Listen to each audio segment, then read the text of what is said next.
So welcome to this panel discussion on engaging people as agents of change. Throughout this morning's sessions at Climate Expo, we've seen the remarkable amounts of technological and policy innovation that have been going on as part of efforts to drive down global emissions. In this session, we want to turn to the human dimension, shining a light on the equally remarkable amount of public engagement with climate change mitigation. My name is Charlie Wilson. I work at the Tyndall Centre for Climate Change Research in the UK, and it's my very great pleasure to be hosting this panel with four experts who bring different and contrasting perspectives to this topic. So we have Lorraine Whitmarsh, who's Professor of Environmental Psychology at the University of Bath here in the UK. We have Ilona Otto, who is Professor of Societal Impacts of Climate Change at the University of Graz in Austria.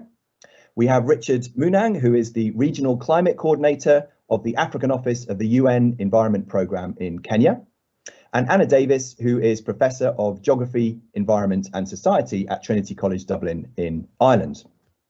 So before we get started with the panel, I just wanted to let you audience know, please do post any questions you may have in the Q&A function at the bottom of your screen, and we will try and get to as many of these as we can towards the end of the session.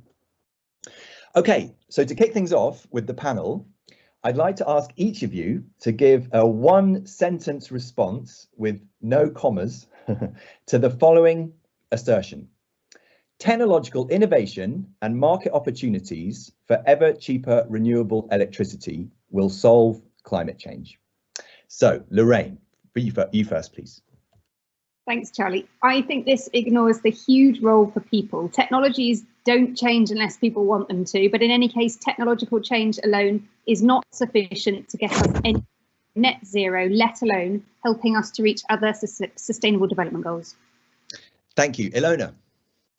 Yeah, this is not that easy and simple. Rare metals and energy are needed to produce solar electricity generation, and storage technologies they're not abundant, and the resources that we have, they need to be allocated more rationally. Thank you. Richard. Spot on, and when we put it in perspective and put Africa, the cost of solar across the world especially is reducing, and Africa the cost is $1.3 per watt as compared to $1.8 globally. But Africa is a least emitter, and as a result of that, also at the bottom of the pyramid because of lack of technological solutions. So the point is that with this, it's important to start moving from leveraging these technological innovations to help add value to what the informal sector is producing that creates over 80% of the jobs in the continent. Brilliant, thank you. Thanks. Yeah, well, this is the technologist politician's dream, isn't it? No need to adopt any demand management, change consumption patterns, or regulate around a concept of sufficiency. Embodies a belief in technological salvation and diminishes the sense of urgency surrounding the need to curb emissions now. So it gives no sense of what fixes mean for the non-human nature on the planet or how they address uneven power and politics. Brilliant. Okay, so clearly just tips of icebergs that you've been mentioning in those points. So let's look at some of these in more depth. And I want to start with you, Lorraine, talking about the sort of multiple ways in which people can engage with climate change. Now, you're the director of the CAST Centre, the Centre for Climate Change and Social Transformation. Can you give us a sense of how your work with CAST understands the many different ways in which people can engage with climate? Yeah, thanks, Charlie. So we focus very much on people as agents of change, but we don't define people only as consumers. They're also citizens, parents, members of communities, employees, employers, political leaders, and so on. So while as consumers, we will need to choose low carbon technologies like electric vehicles and heat pumps, we will also need to consume very differently in terms of when we use energy, how much we consume, reusing, sharing more, wasting less, and so on. And we need to do these things at home and in the workplace. But we will also need to take actions as citizens to support or demand climate change action, so through voting, protesting, etc. And as community members in accepting or demanding low carbon infrastructure like renewable energy, sustainable urban infrastructure, like low traffic neighbourhoods, possibly even greenhouse gas removal technologies. And both individually and as part of groups, we can create and share climate change narratives that normalise and promote low carbon lifestyles. We can call out inaction by other people, by businesses, policymakers, family members even, and we can raise awareness through conversations as well as modelling change through our own action. So we see these various roles that people can play in driving a net zero transition happening across scales, from the household through communities and organisations to regional, national and international levels, as well as across sectors from mobility, energy, consumption, food, land use and so on. And importantly, while some analysis, for example, from the UK Climate Change Committee suggests that around 60% of the measures we need to get to net zero will require behaviour change, actually that's a really narrow definition of behaviour change as just consumer choice. So if we take the expanded definition of behaviour that I've just outlined, actually it's most of what we need to get to net zero will require changing behaviours and changing what people do. That's brilliant. Thank you. Really sort of interesting to think of our role as people at so many different levels and the roles we play in society. And we'll come back to many of these through the panel. And you mentioned, obviously, the session is called Engaging People as Agents of Change. Ilona, if I can turn to you, you've written recently about human agency in the context of global challenges like climate change. Could you tell us a little bit about what you mean by agency in this context and the different forms that it takes? Yes, so agency refers to the ability to steer the course of action and to foresee and understand the consequence of different actions and also to react timely. So in some way, the agency can be seen as the demonstration of our human free will, consciousness, thoughtfulness that our human species hopefully has. However, I'm interested in the agency that we have at the species level, so not so much at the individual, but more at this kind of collective and group level. So the question is whether we can coordinate our actions at the species level and can we interact with the planetary forces consciously. So we know that we affected the planetary forces sort of like in unconscious way. But the question is, can we steer those processes and can we kind of push those natural processes in the desired direction? So these are the questions that I'm asking in my work. Thank you. It's interesting. We've had a question come in from the audience already from Marianthe about talking about a kind of global force of change, how the pandemic has affected public engagement in climate. Perhaps we'll come back to that at the end in the wrap-up discussion. But I want to turn to you, Richard, because one of the really striking changes I think we've seen in agency over the past few years is the real emergence of very powerful and vocal youth movements. We had a nice session at Climate Expo this morning, organised by the UK Youth Climate Coalition, and you've been a passionate advocate in your own work and writing on the role of young people and students. There's a nice quote I've got from you where you say, young people need to study to leave school with a mindset to be creators of alternative, competitive, low carbon solutions. Are you optimistic that this is happening? Do you see this happening around you in Africa? Yeah, perhaps you could tell us a bit about that. Thank you. Yes, absolutely, Charlie. The reality is that you can only work with what you have. And if you look across the world, and especially in the African continent, the youthful population is over 60% of the entire population of the continent. And you cannot ignore them. And they're the biggest non-state actors constituency. And at the same time, we're having about up to 60% of this very youthful population unemployed. And each and every year, 12 million of them are graduating into the labor market with no jobs, competing only with 3 million jobs. So the question then becomes, where will the jobs come from under a changing climate when opportunities have been wiped away? And the reality is that in fundamental economics, everywhere in the world, we know that human capital is 4 times the value of produced capital and 15 times the value of natural capital. So these youth are Africa's sovereign capital. But the point is we must be able to make them to see themselves as solutions providers. And solution providers have tapped the climate challenges and turned them into opportunities. And that is what we have been doing and leveraging on a tool called innovative volunteerism, where we engage young people to turn their passions into profit, to retool their skills, to refine their skills and adapt them and tap into very low capital intensive opportunities. For example, turning agricultural waste into fuel briquettes to replace charcoal in a continent where over 700,000 people die every year as a result of indoor pollution.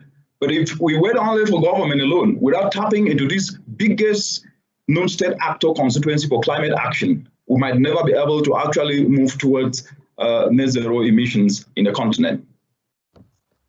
Brilliant, thank you. Such an interesting contrast, obviously, the African experiences compared to what we're, say, more familiar with in the UK. Just staying on the subject of youth, Anna, just to turn to you, I know you've been working a lot recently with young people on climate action and using really innovative techniques like gaming and visioning exercises and so on. Can you tell us a little bit about that work and how you see the role of young people in this story? Yeah, thanks, Charlie. Recently been working with young people on food, in particular on two fronts. The first is about exploring the impact initiatives make that bring people, including young people, together around food. That's growing, cooking, eating, redistributing surplus, and we call this kind of food sharing for short. Second is focused on questions of how to involve young people in creating and shaping visions for low carbon and sustainable food futures. So we found that the benefits of food sharing can include climate mitigation for sure, through reducing food waste, providing sites of experimentation around growing, cooking and eating in low carbon ways, but it's much more than this. So we found that through the acts of working the soil, preparing a meal with others, even something as mundane as being involved in the redistribution of community compost, food becomes a catalyst for thinking and doing things differently. Jane Ridderford from Global Generations said that about the activities of the Skip Garden and Kitchen initiative in King's Cross Development, London, that the goal was fundamentally about creating the conditions for change.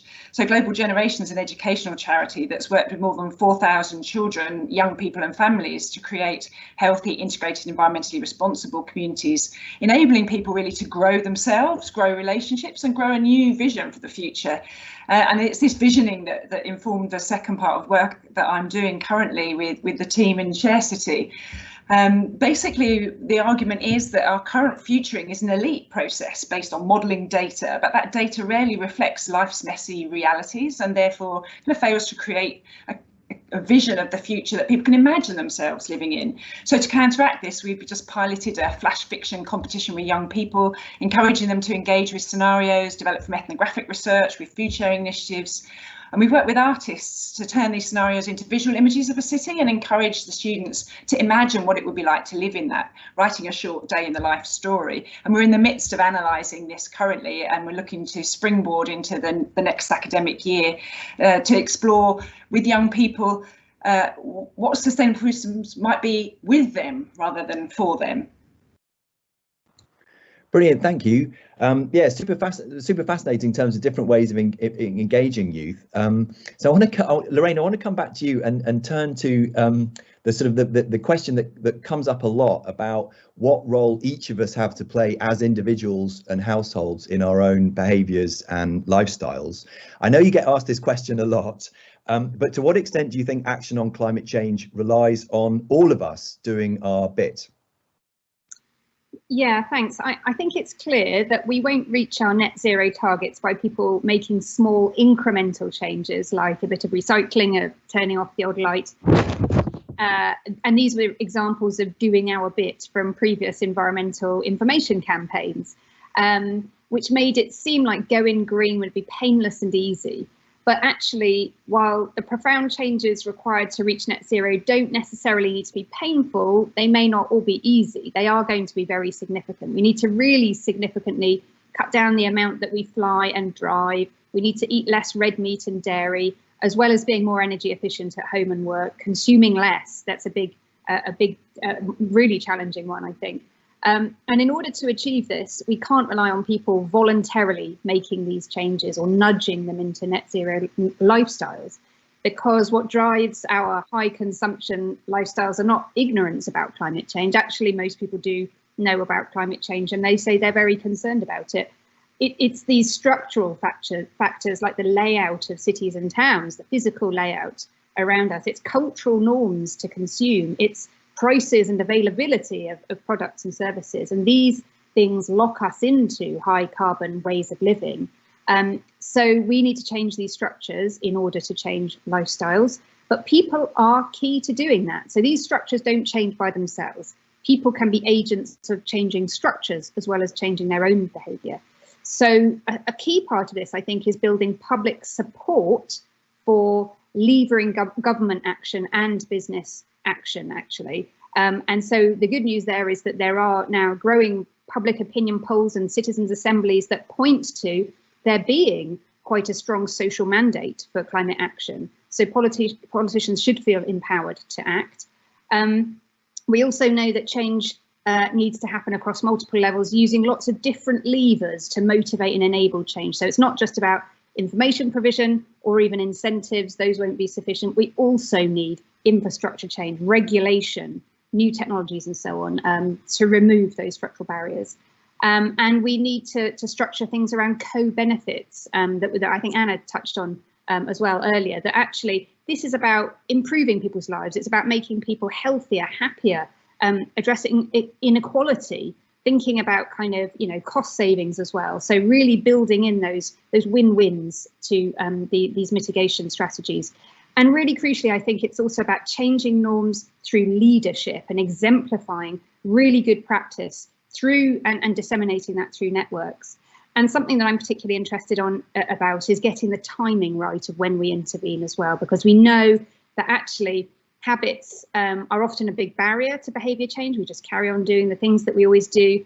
But there are times, for example, when someone has just moved house or when they've retired, or when there's been a big societal shock like a financial crash or a pandemic, that actually these big disruptions are brilliant opportunities to intervene and reconfigure people's lifestyles to be lower carbon. So as we transition out of lockdown and restrictions around COVID, this is a prime opportunity to really lock in some of these low carbon habits that people have been, well, forced to adopt actually over the last year or so through stronger climate policies.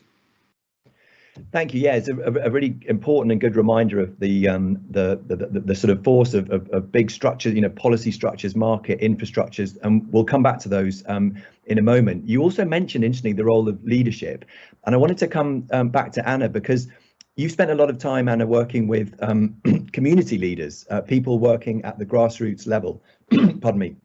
People working at the grassroots level in really helping to drive change. What have you learned along the way about the role of grassroots innovators and leaders at that level on climate action?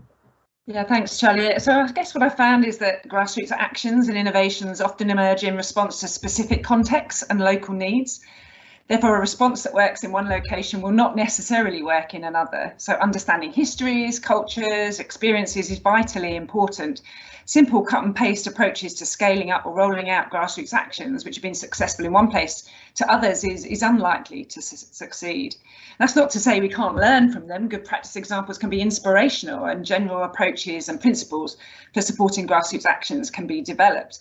But ultimately, the starting point has to be the community itself. And herein lies the challenge, because the capacity to act is unevenly distributed amongst people and communities. So in researching grassroots sustainability initiatives in Ireland, I conducted a distributional analysis and found that very few were located in the most deprived areas, for example. So it's not surprising, because when you're struggling simply to survive, there are few spare resources to build alliances and all the networks that are required for community action. So what's needed is a framework of support to build such capacities when there's an ecosystem of community-focused organisations that work collaboratively. And we found this in Melbourne, for example, during research as part of the Share City project, where Fern Edwards engaged with numerous food sharing initiatives in the city, gleaning groups, food rescue initiatives, helped to provide surplus food to neighbourhood kitchens, who are then connected to groups identifying spaces to grow in the city. And these initiatives worked well because they were mutually supportive, collaborative rather than competitive. But that's not so easy sometimes when the funding for these groups is often small and intensely competitive from local authorities. So to answer your question specifically, grassroots innovation can help to drive climate action by bringing knowledge-rich individuals and communities together in conversation, provided this is done in a dignified and mutually respectful way. And local governments need to become an active stakeholder in supporting that. So grassroots initiatives are certainly part of the solution, but the power and control of dominant actors in the currently unsustainable system can't be overlooked. Yeah, thank you, Anna. And that's actually, it's a nice sort of segue into the discussion I was going to turn to around market, which I guess are often seen as a sort of antithesis to the more community grassroots organisation bottom up. We then have these sort of big economic and competitive markets. So Richard, coming to you, you've argued very forcefully that you don't think climate action will come about as a result of policies and regulations, but it will come about through economic opportunities, innovation and enterprise in market context. Can you tell us a bit more about your views on this, and maybe give us some examples of where you see this happening? Yeah, thanks again, Charlie. The reality is what I've said is that policy alone is not enough. Not that we need policy, we need regulations, but policy alone is not enough, because the reality is that if you look across the world today, and if you take the context of Africa, there's no absence of policies. Most of the countries in Africa, 52 of them have ratified the Paris Climate Change Agreement. Most of them have developed feed-in tariffs, energy policies, climate smart agricultural policy. But when you look through every day, the problem is about implementation. So the reality is that the regulation should be accompanied with incentives, and incentives should be about what has been proven to work, not just abstraction. And that needs proof of concept. So if you take the case of Africa, what we have seen is young people guided to use local material to develop climate action solutions of solar dryers, which are helping mothers in villages, the informal sector, to add value, to dry and preserve their food. That is generating data, and that data can actually be leveraged to inform tax breaks, which can become incentives for young people to actually engage in this enterprising action. So the point is that with that incentives that are built on real practical experience and data that have been generated using climate action solutions to help inform back policy, to initiate tax breaks, to put in place tax holidays for some of these youth, we might never actually be able to drive implementation with full force. That's the point. So policy alone, without incentives to help in operationalization, is just as good as no policy. Okay, yeah, brilliant, thank you. And I want to just carry on this theme about the potential role of us as consumers in and innovators in competitive markets. And turning to you, Ilona, in your work on human agency, I sort of detect a bit more skepticism about our roles as consumers and technology adopters and innovators in market contexts. And so I was going to ask you about that. We've also had a question come in from the audience from Graham Marden, who's sort of asked, you know, are we not kind of preaching to the converted a bit in terms of who these agents of change are? They're already signed up, and how do we try and draw in those who aren't already signed up to this using social and political tools? Yeah, so yeah, I agree a lot with what Lorraine said, and I think we are not only consumers, but the problem is that most of social sciences also economics in the 20th or in the second part of the 20th century view primarily humans as consumers, yeah, and kind of more like individual agents who kind of perfectly coordinate through the market forces.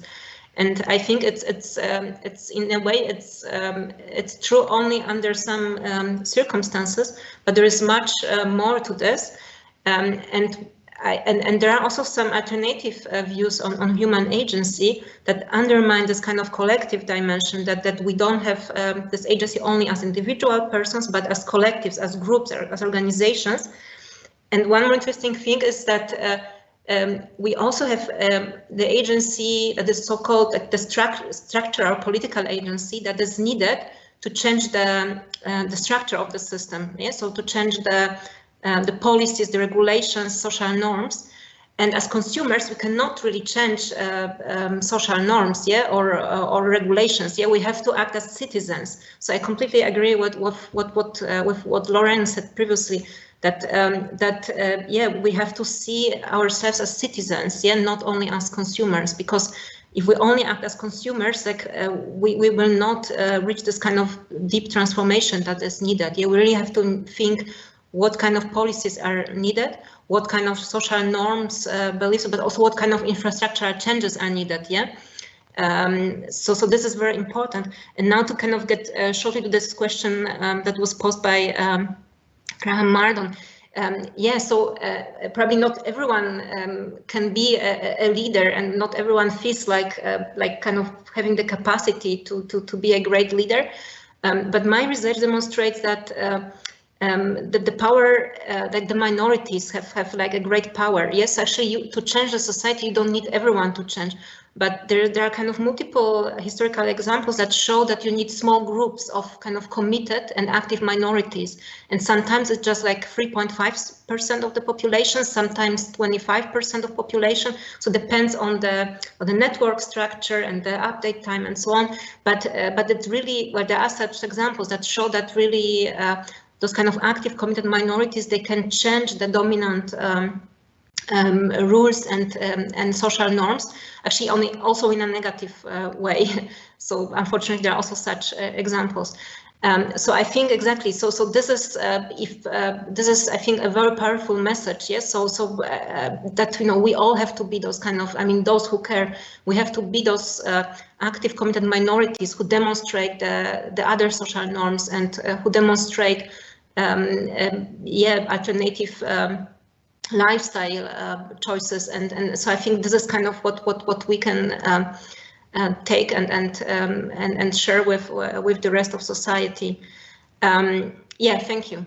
Oh, sorry. That I was going to say, because I think we're going to come back to this. I think you were sort of moving in the direction of discussing ideas of sort of social tipping points, which we'll come back to just in a moment. But before we do, there's one other form of sort of participatory democracy that I wanted to discuss. There's a very interesting report that was published last year by the OECD called Catching the Deliberative Wave. And it started with quite a bold assertion for the OECD, which was, it said, the failure to find solutions to some of the most pressing policy problems like climate change has prompted politicians and policymakers to reflect on how collective public decisions should be taken in the 21st century. They then go on to argue that greater citizen participation in public decision making can deliver better policies. So I wanted to turn to you, Anna, because you were involved in one of the first examples I'm aware of deliberative democracy being applied to climate change, and this was the Citizens' Assembly in Ireland. So can you tell us a little bit about that and whether you think it did in fact deliver better policies? Thanks, Charlie. Yeah, I was part of the expert advisory group that supported the Citizens' Assembly on climate change in Ireland back in 2017. So climate change was just one of 5 topics that were deliberated in that kind of cohort. And the task of the advisory group was to support the process to ensure fair, balanced and comprehensive work programme for the Assembly. So we were asked to advise on criteria for selecting specialists to appear before the Assembly, suggesting relevant candidates for roles. And there were 4 key phases. First, submissions were solicited from the public and stakeholders about key issues. These were then used to structure the content of deliberations and to identify expert witnesses. And the third phase was facilitated citizen deliberation, when then there was voting on the proposed recommendations. And these discussions and deliberations took place over 2 weekends with 99 citizens voting on 13 climate recommendations.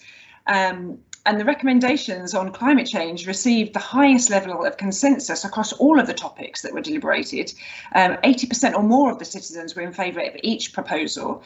Achieving this level of citizen acceptance for climate action, including in relation to politically controversial topics such as raising carbon tax, taxing agricultural emissions, in just 2 weekends, points to a constructive and positive process worth investigating. In terms of impact, I was initially disappointed that the proposed rollout of the National Dialogue on Climate Change did not materialise in the way that I had imagined. I felt this was a missed opportunity to build on the momentum of the Citizens' Assembly in Ireland. However, a joint Oireachtas Committee on Climate Action was established following this Assembly in 2018 in response to each of the recommendations and a review leading to the development of an all-of-government climate action plan, which was released in June 2019.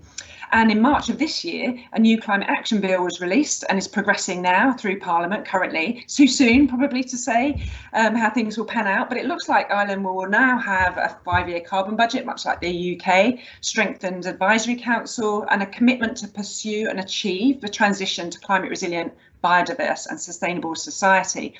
However, there are still concerns. For example, ensuring a just transition is only something the minister has to have regard to, not to be consistent with, and is to be applied only insofar as it's practicable.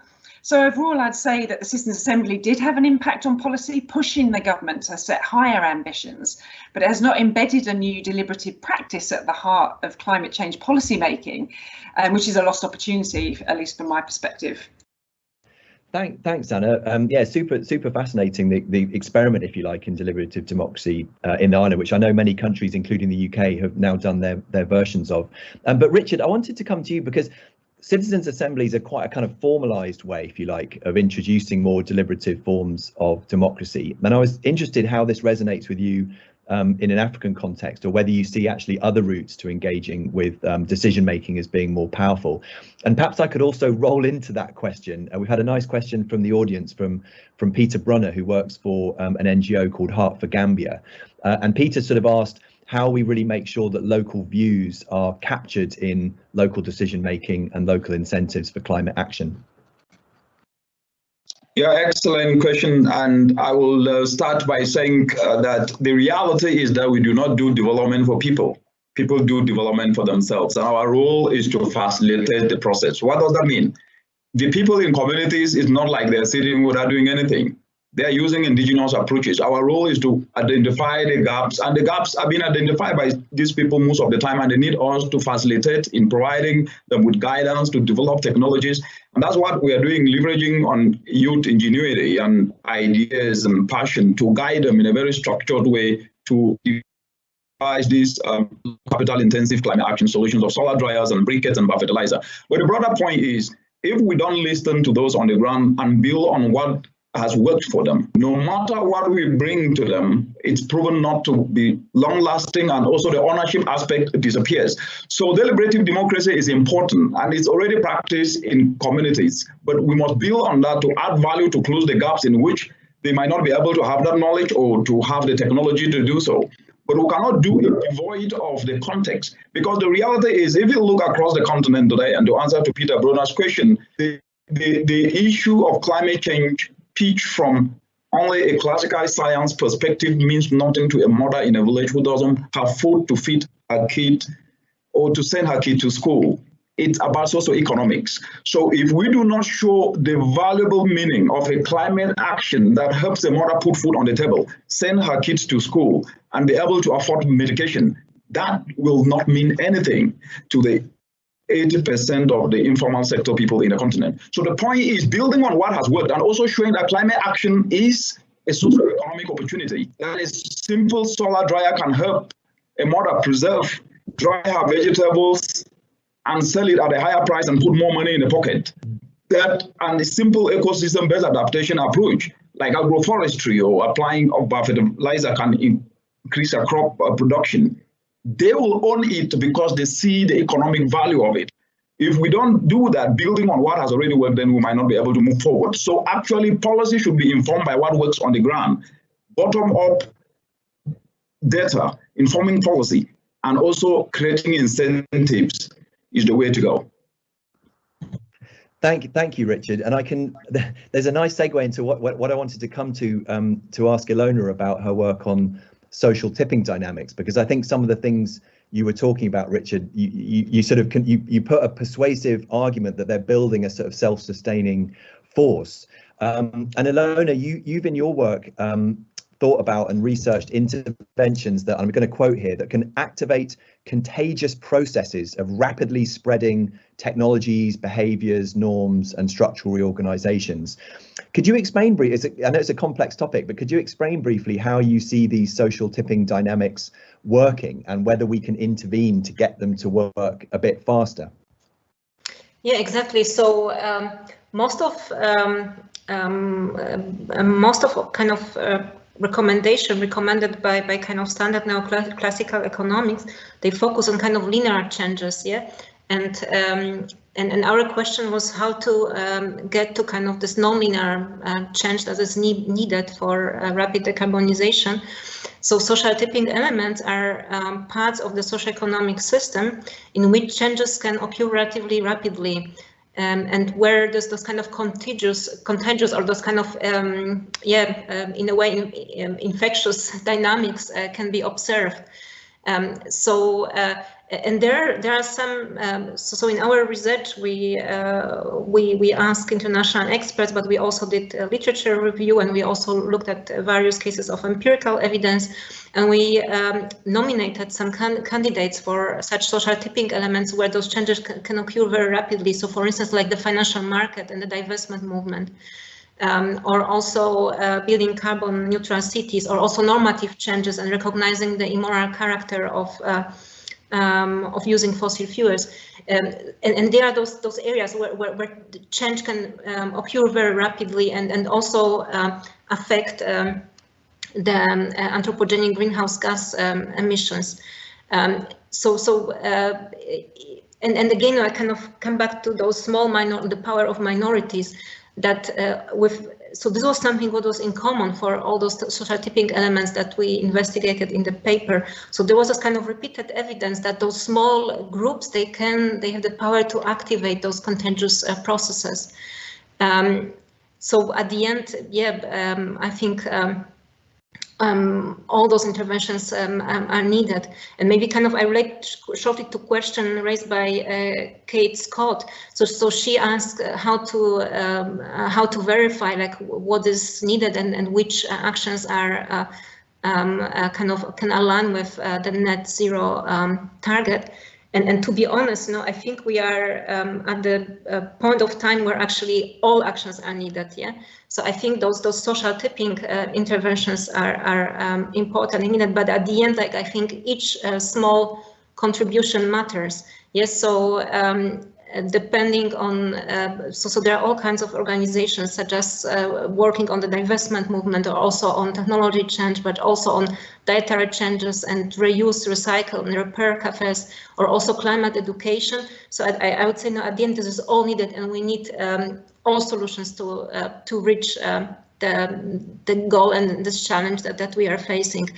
And there was also this question posed by Rosemary Berry, who asked how to increase the awareness of climate change. So I think just talking to neighbors, friends is important, but also Fridays for Future, they did a great job. So I just heard a student of mine made some interviews with kind of leaders of climate neutral movement in cities, and she said that actually those changes were activated by Fridays for Future. So those kids' protests, they kind of made people aware that we have to act, and this is really important.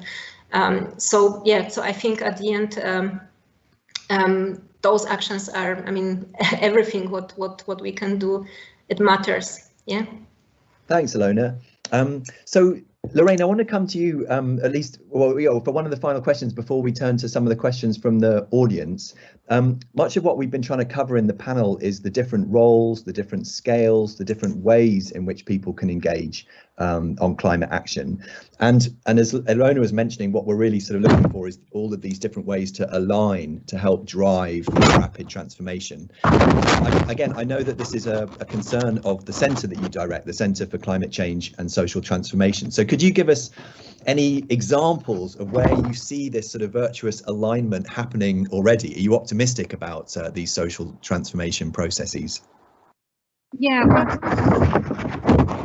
some ways, these things are starting to happen. There are definitely encouraging signs. So I think on public concern, I think we kind of reached probably a tipping point maybe 2 years ago. So just after the publication of the IPCC's 1.5 degree report in late 2018, we then saw a wave of public protests by Extinction Rebellion and school strikers during 2019. Also sort of accompanied by growing media coverage of extreme weather events and environmental degradation, which I think really helped to kind of build this kind of momentum and public sort of concern. And interestingly, and I think someone asked a question about this, that actually concern about climate change hasn't been dented by the COVID pandemic. So you might think that, well, we've got other things to worry about, but actually our concern about climate change has not gone away. Our latest polls in the UK, for example, show that around 80% of the UK public in 2020 say they're worried about climate change. 3/4 say we'll be failing future generations if we do not act now to tackle climate change. And in other countries, there are similar opinion polls. The largest ever public opinion poll on climate change was put out by the UN earlier this year that showed about 2/3 of populations in most countries say that we have a global emergency on climate change and they want more action to tackle it. And so consistent with that, there is growing support for pretty bold policies to tackle it. So we're seeing like people calling for reduced aviation, cutting down on meat consumption, better energy efficiency policies. So this is unprecedented. On behaviour, the trends are not, they're a little bit lagging, but we are seeing encouraging things. So adoption of plant-based diets, obviously virtual working, active travel, particularly walking. They're really strong trends in those areas. And actually, we've seen these things accelerating because of COVID. And so the rise of vegetarian and vegan diets over the last year or two has increased. Similarly, lots more walking, doubling the rate of walking in the UK, for example. And of course, we're doing a lot more virtually now, replacing business travel. And so while we've not quite reached a tipping point in mobility and food, I think these are the areas where we are starting to see, you know, some rapid acceleration. We need to do more in other areas like circular economy and consumption. I think these are some of the areas where there's going to have to be a much stronger push, I think, by government and collectively across society. So some areas we're definitely seeing great outcomes and less so in some others. Thanks, Lorraine. And you mentioned there's one sort of final topic that I want to pick up on, because we've had some questions in from the audience. We've had one from Brian Rutter about COVID. We had one from Mary Anthony near the beginning also about COVID, and it's obviously hard to escape discussing how the pandemic, and particularly the way that the policy response to the pandemic has reconfigured what seems possible with respect to our behaviours. So I wanted just very briefly to ask Richard and Anna for contrasting perspectives from Africa and from Ireland about how you see, has the pandemic sort of shifted the game, if you like, in terms of public engagement on climate action from your perspectives. So Richard, perhaps you first, and then we'll come to Anna. Yeah, the reality is that during the COVID-19 emergency, there were reports that have been released by end of December 2020. UNEP released a report called the Emission Gap Report that showed that climate change did not stop for COVID-19. And on top of that, before that, there was the United Nations Science Report. So the science is clear that COVID-19, despite the global impact, did not actually affect climate change. But the point is this, that what mattered in the continent was the socio-economic aspects. People were plunged more into suffering and they were exposed more to vulnerabilities that have actually been orchestrated by the changing climate, and COVID only added on top of that. So with climate change in the continent, the aspect of it is socio-economic opportunities. So leveraging on the aftermath of COVID-19 and driving climate action as a response to post-pandemic recovery becomes very, very important. How can you ensure that the entire agro-value chain is tackled from a climate solution perspective to help people add value, not only about production, but production to add value, so that in case of emergencies like this, they can be able to use what they have stored, preserved, using climate action solution, whether it is solar dryers, or ensure that at least the bumper harvest they have reserved it to be able to sow during this kind of crisis. So taking climate action through the lens of socio-economic opportunities is actually the way to move post-pandemic to build resilience of the continent. Thank you, Richard. Anna, do you have a super brief sort of perspective from the Irish context? Yeah, so I would say that similar to Lorraine, in Ireland, we've seen great expansion in positive, sustainable actions by the citizenry. I say that the policy-making process has been negatively affected by COVID in the sense that that's crowded out some attention. Things are still progressing, but they're not progressing fast enough, I would say. And I'm concerned that the effects of COVID on public finances will have deleterious effects on how we will be able to push forward on the ambitions which are accelerating in the Irish context through the climate bill. But I think we have to watch this space, Charlie. Thank you. So listen, we've got less than a minute left, but I want to do a final quick fire question to each of you. You've got 10 seconds each to answer this question. COP26 is in 6 months' time in Glasgow. What's the single most important thing that we as people can do to make COP26 a success? So we'll go Anna, Richard, Ilona, and then Lorraine. Anna. Thanks, Charlie. COP is formally a meeting of politicians and they need to be held to account. We must be on their case, questioning why promised climate finance has not been forthcoming, querying the perpetuation of growth-based visions of the future that we can't sustain, and demanding immediate and just effective action. Brilliant. 10 seconds. Richard. We must all exercise values-based leadership where selflessness becomes the center, because the big source is not only money, but inspire others to usher themselves into action is what we need, because whole of society approach is the epitome of transformation. Fantastic. 5 seconds, Ilona.